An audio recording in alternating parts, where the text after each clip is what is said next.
Okay. I have to start it. Okay. Welcome everybody to session 311 of Faith and Calm. Um, so Yaskol Shimon, I'll tell you the We need topic. to see him too. I came up with a topic. And the topic tonight is how to have want true self-confidence? Try this. And we're going to explain things that gives that gives a Jew true self-confidence. So, Haskell Shimmer, why don't you begin? But I'm not in the I picture. know, why not? Why not? Yeah. Okay, okay. All right. All right. Let me sneak in here. All right. Okay, move the back of your chair over. Okay, Okay, okay. now we can see you Okay. both. All right. Good. No comments from the peanut gallery. Okay. Okay, Good. Yeah. Okay. So, save your comments for the end. okay, go ahead. So, the end, not the end, but the Okay, beginning. So let's go. Let's cover this. So, this is based on a mimer of the Alter Rebbe for Parshas Re'eh. And God says to the Jewish people, look, I put before you the two paths, the path of life and the path of death. I'm putting it before you. I'm interested, and this is also partially based on Rabbi YY's stories and explanation before he took off for vacation this week, and he won't be back for 2 weeks, so you won't hear me quoting him in the next 2 weeks because he's gone. So it's only ouch, it hurts. So you're going to sit through this one here? no, keep going, keep going. All right. So God says, I'm going to put this before you. What is he going to put before you? Well, the way of life and death. The Alter Rebbe connects it with the Aseret Dibros. It says, "Anochi Hashem Elokecha," I am the Lord your God who took you out of Egypt. Okay, what does this all have to do, and why is this important to know? Is this God just introducing himself? This is the first commandment. And by the way, in case you don't know, I'm God. Hello, here's my business card, and I'm the guy who took you out of Egypt, and I'm going to give you some commandments, and so forth. So now the Rebbe says it's kind of go a little deeper than that. God is, this is not just God giving a calling call. He's actually explaining something important to you about life and about who you are. And what he's explaining to you about who you are is that, you Elokecha means you, your godliness, your inner part, your panemius, your most inner part is godly. I, Yud Ke Vav Ke, the name Havaya, the transcendental God, is really who you are. In simpler words, it basically means that your soul and your identity and who you are is not a physical being. You are a spiritual being, and in fact, you are a piece of godliness. Okay, what does that mean? I mean, those are nice words, and you can say it, and we can rattle it off and so forth. But does that change anything in my life? Does that really affect me? Does that move me? You tell me that I'm supposed to be holy, but that's not my day. My day is I'm worried about the car, I'm worried about the house, I'm worried about the health, I'm worried about the money, I'm worried about the. I have a lot of physical things that I'm dealing with and so forth, and you're telling me I'm all above that, I'm beyond that. There is absolutely nothing to be. I'm indestructible, and my true identity is godliness.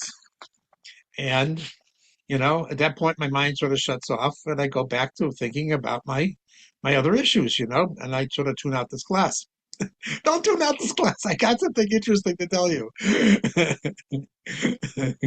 It's true, but let's try and make it a little bit more clear. Yes? Keep going. Keep going. Yeah, good challenge, right?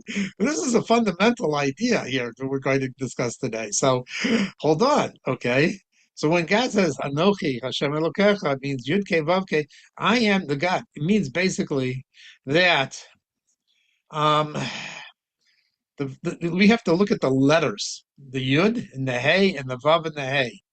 And that is, and God is saying, that is who you truly are. That's your heart. That's how you function. That's your song. That's your story. It's a godliness inside of you. And if you have to get in touch with that, and we have to do it through the 4 stages, the Yud and the Hey and the Vav and the Hey. What does the Yud symbolize? And I'm not going to try to be too philosophical here, but we'll get to it. We'll get to it practical. The Yud specifies Chachma, Bina. In other words, Bina. Chachma, understanding. And the Hey is Bina, understanding. Those two things are called two friends. They always go together. The Hey is my conscious mind. I'm consciously aware of certain kinds of things. I'm consciously worried about certain kinds of things. I'm consciously traumatized by certain kinds of things. That's my consciousness, and that's important, but that has to be informed by something that's really beyond my consciousness. It's my unconsciousness. My unconsciousness, I can't grasp it and I can't own it. There's where the source of my ideas come from, and that's beyond me. That's bigger than me. That's bigger than my mind. But I wouldn't say it's not there. There's people who try and say it's not there, but it has a big effect on you. You know, you wake up today and you're all sorts of worried about all sorts of things and so forth because your unconsciousness is bothering you. It has a big effect on your emotions and on who you are and everything that's going on. Are you saying Question? that the Yud is The Yud- related to the unconscious? Unconsciousness, the beyond, the bittul, and or to say that the transcendental, which also means the part of you that's really the pure godliness. That part you can't own, you can't control, but it's definitely the energizing force of our whole personality and what's going on. But we're able to actually grasp in our vessels of mind, in our consciousness, is only a small ray of really who we are. We are a piece of godliness, and that's bigger than we are. Can I ask you to clarify something? Sure, you can. So the unconscious has, sorry, I'm out of the picture. The unconscious has many parts to it, and some of them are not very godly. So how can you say that the Yud represents the unconscious when the Yud is supremely holy? So this is the task that we have to do. There is the part of us that is when the part of us that comes out is traumatized, worried, anxious, those fears and so forth, that's really not the panimi. What the Alter Rebbe is going to explain is there's something called panimi, the inner part and the outer part. The outer part can all be worried about these kind of things, but that's not God, because God's not troubled, worried, fearful, upset, angry with somebody because of what they said or something of that sort.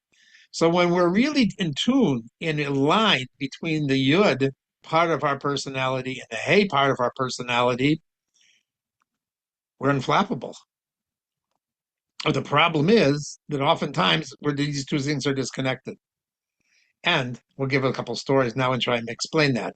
So there was a guy who came in to his local rabbi, and he had been married a short period of time. And he said to his rabbi, he says, when I got married a few months ago, I thought I was marrying a Mercedes. I But thought now I was what? marrying a Mercedes, Marrying a say the Mercedes. BMW, Yeah. a Porsche, whatever, and so forth. Now that I'm actually married, it feels more like I've married a Buick, you know? And the rabbi says, I got an answer for you. And that is, I know what the problem is. The problem is that you thought that marriage was going to be like picking out a car. Marriage is not picking a car. It doesn't work that way. Your whole understanding of how you're trying to frame it and understand it is not the way that that what marriage is all about. This is the problem. Our conscious mind is very aware of the thing that is with the animal soul. And we've been trained and we've lived 30, 40, 50 years worrying about how to take care of ourselves and our different worries. And you have to take care of yourself. You have to plan and you have to watch out because you could be taken advantage of and so forth. And this whole conscious part of our mind, as we go on in years, becomes more and more trying to self-preserve ourselves. But that is not why we are here in this world. That's not what the Yud is about. The Yud is about God is saying, I have a mission for you, and can you please open yourself up to something that's bigger than who you are, who's larger than who you are, that's something more transcendental. And that comes out when you actually aren't in control, and it's not going the way you want it to be. And that's God actually giving his calling card saying, hello, you can do more than that. I have some personal stories like that. I When remember you're out of control, is that what you you said? are not in control. When the yud is manifesting itself, your unconscious is manifesting yourself. When you're open to that bigger picture and so forth, you are actually you are not running the story. It is God who's in control, who's driving it. And those happen at certain points in your life. And everybody has different times like that. There was a time when you were not religious, and all of a sudden something ticked and it registered and you said, I'm going to become frum, I'm going to become more Jewish or something like that. If we can go back in our history, we can see what it was. We thought we had a course, we thought what life was about, and every Baal Tshuva knows that there was a certain point in time where you just, abandoned what you thought was from before. You had to give that up. I mean, I remember also, having epiphany, I think it was in seventh grade and so forth. I was sitting in class and I realized, the most all non-Jews and so forth, that you know who I really am? I'm a guy who has a natural ability to work hard and like working hard and like pushing myself. And that's a talent in myself. You open yourself up to who you truly are and your capabilities are. And everybody has those particular moments and epiphanies, and it's timeless. But when you connect to that level of who you are, you begin to see that you have capabilities that are unique to you. And I can't tell you what those are, but you have certain unique powers, certain unique talents, certainly unique. And that's you opening yourself up to not necessarily how your parents taught you or your school taught you or the system taught you or anything else. That is when you actually are touching the divine, the yud inside of yourself.